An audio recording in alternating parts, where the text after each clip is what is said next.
Welcome to this training on ECamm. My name is Monty Weaver, and I am excited to bring to you this particular software that I've been using for the last few months, all of 2024, and actually switched over to it in late 2023 as my all-in-one go-to platform for live streaming and recording content.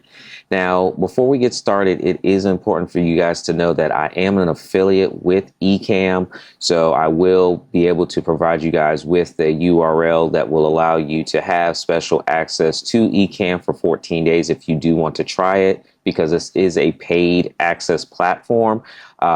So if you do decide to use that code, I do make a small commission off of that. But don't feel that you have to switch over to ECamm if you're not using it currently. But if you are looking for a solution on a Mac specific computer, then definitely this is one that I've gravitated to since 2016. I've been live streaming, and I've only really used one other platform heavy as my go-to platform before ultimately switching to ECamm. And one of the reasons that I switched to ECamm is because of how powerful their platform is, the bells and whistles that you're able to do to leverage for all types of live streaming and recording scenarios.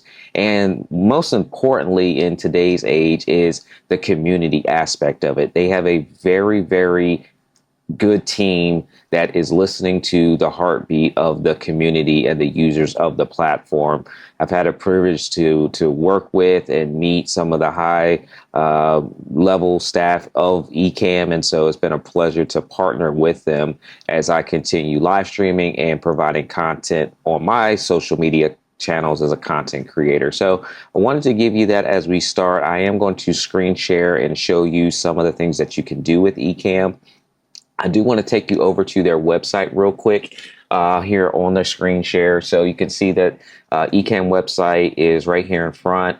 You can download ECamm from this site, and you can also check out their pricing to see if this is something that's going to fit for your budget. There is a support page and a blog page as well. Some of the people here on this page I've worked with, I know them personally, and so it's really cool to be able to see other people that are live streaming and creating content and are also using this platform. And again, this is a Mac specific platform. So unfortunately, if you have a Windows streaming computer, this is not going to work for that. This is not going to work on your iPad or your iPhone. You need a Mac computer. So whether that's a Mac Mini, if that's a MacBook laptop, one of those would be how you would use this platform. So currently today, right now, I'm using my Mac Mini. This is the M1 version of the Mac Mini, the first M version when the Mac switched over their chips. And I also use this on my MacBook Pro, which is an M3. And one of the benefits about using ECamm is that I can log in on both of those machines. Now, if I do want to have particular profiles, I do have to copy my profile templates over, but I can log into either one of my machines with my single account and have access to my software. So there's some companies that you can only log in one place and you have to take off the license and move the license. You don't have to do that with ECamm. So that's a very good benefit. Like I mentioned before, the community is very, very strong. So here is the Facebook page. There's over 22,000 people in this Facebook community. So if you're looking for support, this is definitely a place to post your questions, ask for feedback, be able to be a part of the beta launches when they introduce new things. One of the newer aspects of the platform that they recently introduced is the integration with Zoom.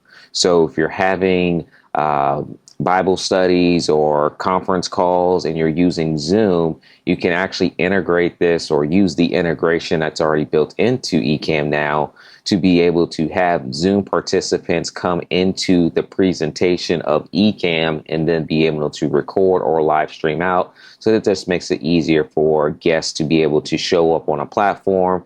Maybe that they're more familiar with Zoom. They can just easily log into their Zoom account and you can bring them into ECamm. So over 22,000 people in this community here. And one of the things I do want to let you know, depending on the time that you're actually watching this, is they do have something they just released and started last year called Creator Camp. So Creator Camp is in northern area of the United States. I want to say Massachusetts, somewhere in that area. Massachusetts. It's going to be on October 15th through the 18th. So depending on the time that you're watching this, if you're interested in joining other people that use the ECamm software and learning how they use it and being in a community of other people that are all trying to do the same thing. We're trying to produce high quality live streams, podcasts, recordings. You can do all of that inside of the ECamm platform. So definitely take a look at all the different web pages, and I'll link to the ECamm link that you can start and try this out for yourself for 14 days. I'll also link to the Facebook group, and I'll also provide a link to Creator Camp so you can check out all of that information as well. So now that we've got all of that out of the way, let's get started by actually taking a look at the ECamm software. So I want to use this session to really show you some of the aspects of ECamm, some of the functionality, so that as you're using this software, that you can go through it a little bit quicker in your learning curve.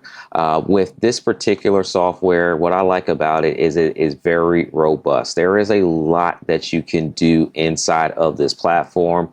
So all the different scenarios that we encounter, we can do it inside of ECamm. And also, because ECamm is a software-based platform and there's actually a subscription model where you pay, one of the things I really like about paying for software is the fact that I know there's support on the other end.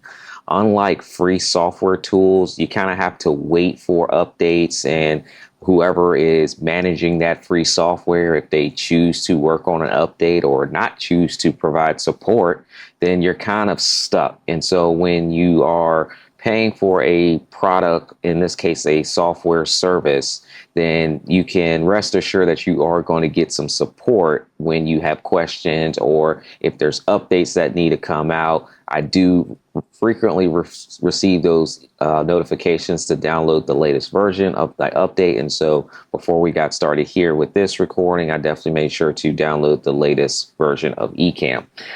So at the very top here of my Windows or my Mac, I said Windows, of my Mac, we can see we have our menu bar that goes across the top. And then we have our main screen that I'm looking at right now.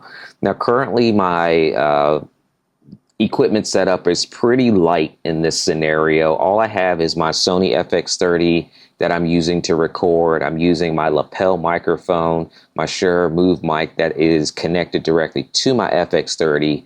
And then I have it plugged into a capture card on my Mac Mini. And the reason I want to go through the technical setup real quick is so that you know what you're actually seeing on screen. So inside of ECamm, you're seeing my connection to record this video. So that's pretty cool that one simple setup, you're good to go. And if you want to look in the lower right-hand corner here, there's a box called the camera switcher, and this is that connection right here, and it says USB audio. So what I want to do here is clean up the screen a little bit so we can go through some of the menus more in depth and you can see what we have going on. Now on the screen, we have our default scene right here. So when you install your new version of ECamm, it will show you a default screen. And here in the top, we have the ability to stream. So we can go to our platforms, Facebook, YouTube, or any other destination that we choose to go to, or we can record. So if we toggle off stream, then we can select record. Now, if you want to do both at the same time, you can do that as well, because backups are important, right? So if our stream goes down for whatever reason, be it no fault of our own, maybe it is the internet connection just dropped, or that platform that we were streaming to has an issue, we can definitely stream and record at the same time just by pushing over the toggle switch here. And you'll also see that I have virtual cam ready. And so what that essentially is if I wanted to go into a meeting platform like Google Meet or a Zoom conference, I can set up my ECamm and then turn on my virtual camera, which will be my ECamm presentation. So if I had lower thirds on the screen or graphics on the screen, anything that I'm presenting through ECamm, I can, with my virtual camera, push that to that destination platform of that meeting conference that I'm attending, which is a very cool feature as well. Here at the top here, we have our camera icon. We have our screen share icon. So if I select screen share, you'll see my entire screen. If I go back to my camera, you'll see my camera view. And then we also have our file section. So if there's any files that I want to upload and bring into this presentation, I can do that right here. And then you'll see my account info as the next tab here at the top. And I am on the pro version of ECamm. Going over to the right here, when we start with our 4 squares, this is our camera switcher. So if we want to quickly bring on our switcher and see it, we simply click on this and we can have this window pop up. I'll go ahead and expand this a little bit larger here. And as you can see, I have one single camera connected, which is what I mentioned earlier, and it's showing the USB video. Now, at the very bottom left here, if I select the plus sign, you can see I have other cameras available. I have my iPhone, which is my personal iPhone that I can bring in through NDI. I have my BZB Gear cameras that are NDI connected as well. So these cameras are on my network, and I can bring these cameras into ECamm over NDI, which is pretty cool, right? So if you have your cameras on the network and they're all on the same subnet, you can bring in your cameras. Now, which camera is actually connected to my NDI sources and set up, we'll find out here in real time. So I believe my 1080p camera is set up, and it actually is, okay? So there's my other camera. It's actually looking at the other studio behind me. The lights aren't turned on over there, but I can quickly go turn on the light real quick over here, and you'll see that this camera is set up and recording, or not recording, but visually it's on my other setup over here, right? So here's my other camera, and I brought that in through NDI over the network. So let's jump back here. And you can see that just by clicking on the actual camera itself, I'm able to switch between the different camera that I want to connect to. So if you have multiple cameras, just select the plus sign and you can add your camera here. Now, what I also like about this is, depending on the number of cameras that you have set up, you can increase and decrease the size of the view here by just pulling the slider in the bottom right to make this a little bit bigger. Or if you have a lot of cameras, you can make it smaller depending on the size that works best for you. You also have placeholders. So let's say that you're building out a scene and you may want to have a certain camera in certain scenes all the time. Rather than going through each and every scene and selecting the camera from the drop down, you can add a camera to a specific camera source, if you will. So camera A can always be my USB video. So I can now build out scenes where I have camera A and copy my scene, and it's always going to be that particular camera. The way that I find that this really comes in handy is especially if you're doing any type of interviews where you're having participants and you may have different layouts. It's very easy to have the layout be consistent across all your interviews because you're not having to always re-add your cameras, especially that guest, right? Because the guest that comes in to that presentation is probably always going to be different. And so rather than going through every single scene and adjusting as that person enters your ECamm software, all you have to do is just select the camera guests for that specific one, and it'll replicate to all of those cameras that you have set up on either A or B. So I really like that functionality. For a lot of my ministries, we probably won't use that particular one, but it is something that I did want to reference for this particular training. So that is our camera switcher, and I'll go ahead and minimize this over to the side here. And if we come back up to our top right and look at our second icon here, this is going to be our overlays and sources menu. Now, this is going to give you a lot of the layouts and the different scenes that we're actually going to build. So you'll see that there's actually three titles here: show in all scenes, show in current scene, and show in the background. So those are pretty self-explanatory, so I won't take a lot of time to talk to those. Down on the bottom is where we can add our images. So we can select here to add an image. So let's see if I have an image. We have our OC Go Stream, so I can add that image here. And that image is now on my presentation. I can click on this and I can drag this around. I can pull it smaller. So depending on where I want this actual image to go, I can do that and put it anywhere in my scene to build out my scene. Now, there is a gear icon that is next to your assets that you bring in. And when you select on a gear icon, this is really where you can play around a lot with. So think about borders and overlays. But if I wanted to add a border to this particular graphic, I can add a border. I could select a color. Let's go with a green border there. And using the slider, I can increase the size of that border, decrease the size, manipulate the corners of it. Transparencies, adds a little shadow effect, a blur effect. So we can do a lot of asset adjustments here once you've added on your particular asset. There is a lock bar, so if you don't want this to accidentally get moved, deleted, you can lock that down. And then there's an eye icon. And so what this does is allow you to see what it would look like without it, or see what you would look like in that scene with that specific icon or that asset, right? And I can move this asset across to all scenes. So as I create more scenes, this asset would show up in all of my scenes. But if I just want it for this particular demonstration scene, I would just drag it to this current scene. And obviously, if I wanted it just to be in the background, I could add it and pull it down to the background. So it's just pull and play, drag and drop. The third icon at the top and the bottom is our screen share, which is pretty self-explanatory. So that is my screen share option. I'll just go ahead and click on the X on the left because we don't actually need that here. If I wanted to add text, the fourth icon at the top is our dynamic text, which you have a wide range of different fonts, colors, effects that you can choose from. So have a good time going through that. So we'll just select in here and I'll just put conference, do e-missionary conference, and we will change the color. Only the color is white because I'll put this up at the top here.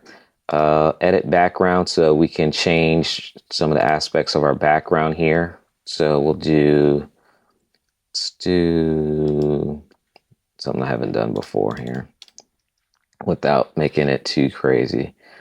And we'll go ahead and add it. Let's see, maybe that's too crazy. Okay. So go ahead and make that a little bit smaller here. And if we do want to edit that, we can just simply click on the gear icon here, and then we can go in and make those edits either here, or we can click on edit itself and then go in and make the edits a little bit larger here. Okay. So we'll go ahead here. Take off the shadow effect, select saved, and we'll just drag that up into the very top corner here. Okay. Next icon here, we can add, this is a text overlay box. So this is a little bit different, but I'll put my name in here so we can use that feature too. And we'll select this up here. Not exactly sure the differences between the two and how they would benefit us, but I typically go to the text with the solid T. Bottom left here is your graphic. So what I like to do with this is more so either put text on the screen with it and use it as my background, or I'll kind of use this as like shape. So if you ever follow like news or sports shows, they actually have like a bar over to the right where they might put some text and information. So what I would do here is something like move this, change this color, and then put my text here. Oops. Move this and put my text here. Now, as you can see, my text went behind my graphic, and that's because this does use layering. So if I pull my rectangle down to the bottom layer, now my text is on the top layer. So you can use this graphic more for visual aesthetics. You can change the borders and the radius of these as well to make these a little bit different and stand out. I find that it's very easy to use this platform to do it versus some of the other platforms where you kind of have to search for where to be able to bring in these different shapes and elements. So I'll change this to a circle here. It's already a perfect circle. I don't have to draw a circle or go online to find a circle. Next one is one of my favorite tools, and it's the countdown timer. So if I click on the countdown timer here, it automatically brings up all the settings where I can add the font of what I want the countdown timer to look like. I can set the duration of the countdown timer. So as our services get ready to start, this is a scene that I typically build by itself. I'll build a countdown timer scene and add our countdown into it. So a countdown timer scene would kind of be like this. Just imagine this blue taking up my entire space here. And I'll have the countdown here and ready for service. I'll even add a video overlay as well. So there's video running in the background because that's just another asset that we can add, right? Audios, video, images are all assets that we can add. So, so countdown timer is there. We'll click on the globe here, and these are widgets. Typically don't use widgets, but if you do use widgets, you can link out to a URL and find those widget icons that you can bring in. And we have our video camera. So if we want to add another video inside a video, we can do that here. So if I wanted to add, I don't want to add another NDI camera here, but if I wanted to add another camera, I could do that using this icon as well. And then our folder icon here, this is really cool because what you can do is group assets together. So if you're going to be creating let's say there's certain things that happen all the time in your service, maybe it's communion and there's certain graphics or text or overlays that you use, you can put all those assets in a folder and it makes it easier for management of your scene. So definitely check that out too. Okay. So those are our overlays. Those are our cameras. Let's jump into this third slider tab here on the right hand side. Let's go ahead and clean this up first. Let's clean this up just a tad here. All right. And so I can just select the eye icon if I wanted to, just to hide all of these different components here. So countdown timer, there we go. And our third icon is our audio interface, right? So if we're using audio interface mixing board, we can bring that in here. We can mute this in real time. So if I click on mute, you'll see that it shows it's muted. Sound effects are built into here as well. So if there are sound effects you want to use, you can definitely use sound effects. If we click on the plus sign here, we can see that we can add, like I'm using my Rodecaster, so I can have different parts of my Rodecaster. I'm using the chat version, which is good for a mix minus. I don't actually need that right now, but you can select your different audio connections that you may have. If we look at our fourth tab here, this is going to be our camera effects tab, which is pretty cool tab here. I am connected with my USB video capture card. Now, if I want to make adjustments to my camera, I can do so. So think about all the PTZ cameras that we potentially use, or the lighting conditions in our different spaces that may have our cameras look a little different across the board. This is where you can go in and do a little bit of fine tuning. So first option here, you see green screen. So if you are using a green screen with ECamm, this is where you would find that option to select green screen and then how much you want to blur out your background or anything. Now, I'm not using a green screen, so we're not going to see any effects. And you can also drag and drop your image background that you want for your green screen. Okay, so your chroma key. Zoom and pan. This is pretty cool. You can actually, like, if you don't own a PTZ camera, you can zoom and pan with your still camera. So I'm using a FX30. It's a mirrorless camera. It's connected to a dummy battery, so I don't have any record limits, if you will. It will just stay on the entire time. but it doesn't move with me. If I get up and move, it doesn't move. But if I want to adjust it, I can actually zoom in using the zoom feature on ECamm, which is pretty cool, right? So I can zoom in and I can zoom out. So that's a pretty cool aspect of it. If I can't reach my camera and I need to increase the brightness, so before this video started, I was adjusting the ISO a little bit, but if I need to adjust it some more, I can bring up the brightness of it, or I can take the brightness down on it here. Make sure that's back at 0. I can change the color temperature here. So it's a little pink or a little orange here. I can change it back down and get rid of some of that orange out of it. Put it back to 0 for now. Saturation levels, okay? So the different effects that we want to be able to control with our camera, if we're unable to reach that camera, we can do so right here in our camera effects option. So definitely have fun, play around in that. And if you're using multiple cameras, this is a way that you can adjust the cameras without actually trying to access them if you aren't unable to access them for any particular reason. All right. Next up here, we have our different sound effects. So most of us won't be using these, but if you do use some sound effects, this is where you would find them here in this menu bar. Let's go back here and look at our comments section so we can integrate and bring in our comments. So this is a great place to monitor comments if you're bringing them in for YouTube or Facebook or LinkedIn. So if you're unable to pull up those platforms and monitor your comments there, you can actually monitor them right here inside of ECamm.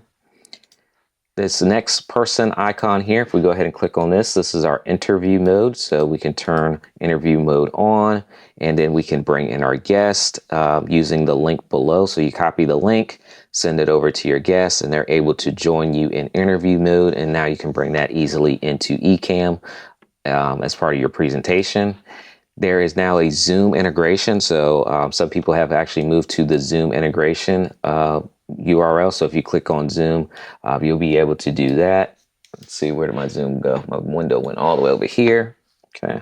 So once you click on that, you'll just link to your Zoom account, and then you'll be able to have that integration. And the final icon here is our gear icon for our preferences. So this is where you'll go in and make those adjustments that make sense for you. Okay. So I won't go through all of these, but there are some things that I have changed for my particular setup.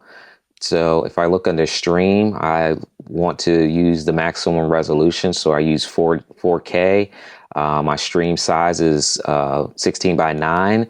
There are people that use ECamm a lot for 9:16 that create short form vertical content, but there are other aspect ratios that you can set this to create that content, or live streams or recordings in particular aspect ratios. So I do want to point that out because 9:16 is also a popular platform, or popular dimensions that you can use.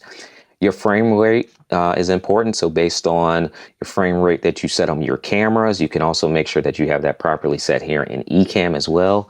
I typically record in 30 frames per second. High quality video mode, high quality audio mode. Because I do route my audio through my Rodecaster on my desk, I don't choose that option. It doesn't hurt to choose it. But definitely I try to make the video quality look as best as possible for my particular setup. And then what I like about this too is it shows you your internet speed that you need to be able to produce what you're trying to produce, right? So my required speed, if I want to live stream in 4K at 30 frames per second, my required upload speed needs to be about 15 megs. All right. It sits there and it tells me that. So it's done a speed test result already. I have 42 megs here in this location. So for streaming to one destination, I should have plenty of headroom, right? So if I want to stream to 2, it tells me 30. And if I'm trying to stream to 3 destinations, it tells me, hey, you don't have enough bandwidth upload speed to be able to do that. So this is a really good quick test to see what you have the capacity to do without having to go to any other external websites. It tells you right here inside of the ECamm preferences.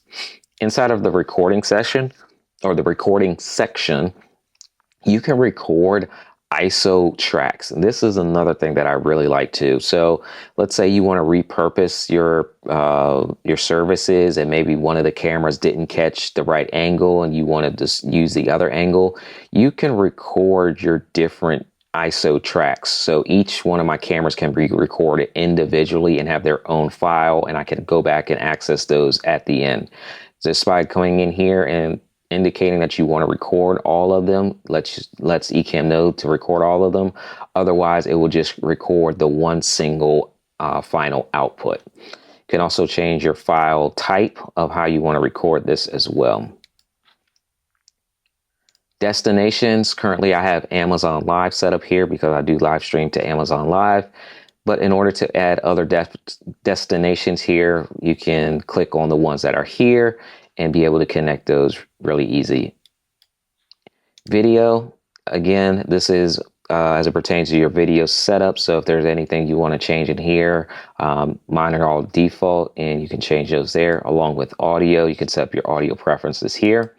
Interview preferences, if you're bringing in remote guests, screen sharing options, different shortcut keys that you may want to use, remote control. I do use an Elgato Stream Deck, so I can download the Stream Deck's keys that are for ECamm, which is nice as well, and be able to control ECamm with my Stream Deck.